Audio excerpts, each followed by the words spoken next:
Tahukah kamu, kemerdekaan Indonesia yang diproklamasikan pada 17 Agustus 1945 bukanlah peristiwa yang terjadi secara tiba-tiba. Kemerdekaan merupakan hasil dari perjuangan panjang rakyat Indonesia melawan penjajah dan mempertahankan cita-cita untuk menjadi bangsa yang merdeka. Berbagai perlawanan telah dilakukan oleh para pejuang di berbagai daerah jauh sebelum Indonesia berdiri sebagai negara. Pada masa penjajahan, wilayah Indonesia mengalami penguasaan oleh beberapa kekuatan asing. Belanda melalui Verenigde Oostindische Compagnie atau VOC mulai memperluas kekuasaannya di Nusantara sejak sekitar abad ke-17. Setelah VOC dibubarkan pada 1999, kekuasaan kemudian dilanjutkan oleh pemerintah kolonial Belanda. Rakyat di berbagai daerah melakukan perlawanan terhadap penjajahan, tetapi perjuangan tersebut pada awalnya masih bersifat kedaerahan. Memasuki awal abad ke-20, muncul perubahan penting dalam perjuangan bangsa Indonesia.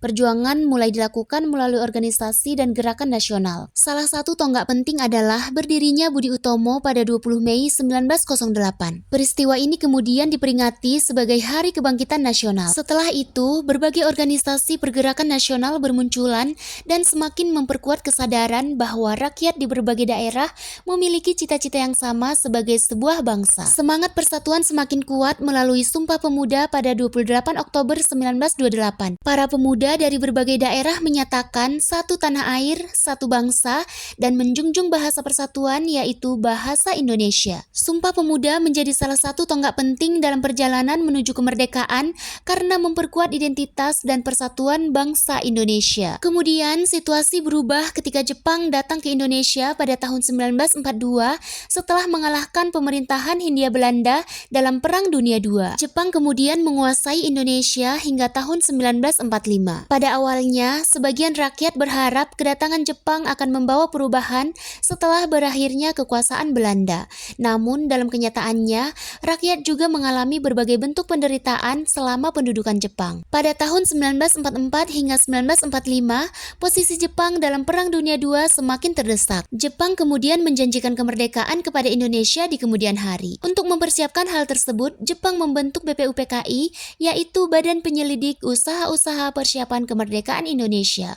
BPUPKI mengadakan sidang yang membahas berbagai hal penting mengenai dasar negara dan persiapan Indonesia sebagai negara yang merdeka. Dalam proses tersebut, Pancasila menjadi dasar penting bagi kehidupan berbangsa dan bernegara. Pada 1 Juni 1945, Soekarno menyampaikan pidato yang memperkenalkan rumusan dasar negara yang kemudian dikenal sebagai Pancasila. Selanjutnya, proses perumusan dasar negara terus berlangsung hingga menghasilkan rumusan dalam pembukaan Undang-Undang Dasar 1945. Setelah BPUPKI dibubarkan, dibentuk PPKI yaitu Panitia Persiapan Kemerdekaan Indonesia. Namun keadaan berubah sangat cepat setelah Jepang menyerah kepada sekutu pada 15 Agustus 1945. Kekalahan Jepang menciptakan kesempatan bagi bangsa Indonesia untuk segera memproklamasikan kemerdekaannya. Para pemuda Indonesia menginginkan agar kemerdekaan segera diproklamasikan tanpa menunggu keputusan dari Jepang. Terjadi perbedaan pendapat antara golongan muda dan golongan tua mengenai waktu pelaksanaan proklamasi. Pada malam 16 Agustus 1945, Soekarno dan Muhammad Hatta dibawa oleh sejumlah pemuda ke Rengas Dengklok, Karawang, Jawa Barat. Peristiwa ini dikenal sebagai peristiwa Rengas Dengklok. Setelah melalui pembicaraan, Soekarno dan Hatta akhirnya kembali ke Jakarta. Pada malam menjelang kemerdekaan, dilakukan perumusan teks proklamasi. Teks tersebut dirumuskan oleh Soekarno, Muhammad Hatta, dan Ahmad Subarjo, kemudian diketik oleh Sayuti Malik. Naskah tersebut menjadi dasar pernyataan resmi kemerdekaan Indonesia. Dan tibalah hari yang sangat bersejarah, 17 Agustus 1945. Pada pagi hari di kediaman Soekarno di Jalan Pegangsaan Timur nomor 56 Jakarta, Soekarno membacakan teks proklamasi kemerdekaan Indonesia didampingi oleh Muhammad Hatta. Pembacaan proklamasi berlangsung sekitar pukul 10 pagi. Setelah pembacaan teks proklamasi, bendera merah putih dikibarkan dan lagu Indonesia Raya dinyanyikan. Proklamasi tersebut menandai lahirnya Indonesia sebagai negara yang menyatakan kemerdekaannya. Namun perjuangan belum selesai. Setelah proklamasi, bangsa Indonesia masih harus mempertahankan kemerdekaannya karena Belanda berusaha kembali menguasai Indonesia dengan membonceng kedatangan pasukan sekutu. Sejumlah pertempuran kemudian terjadi di berbagai daerah. Salah satu yang paling terkenal adalah Pertempuran Surabaya pada November 1945.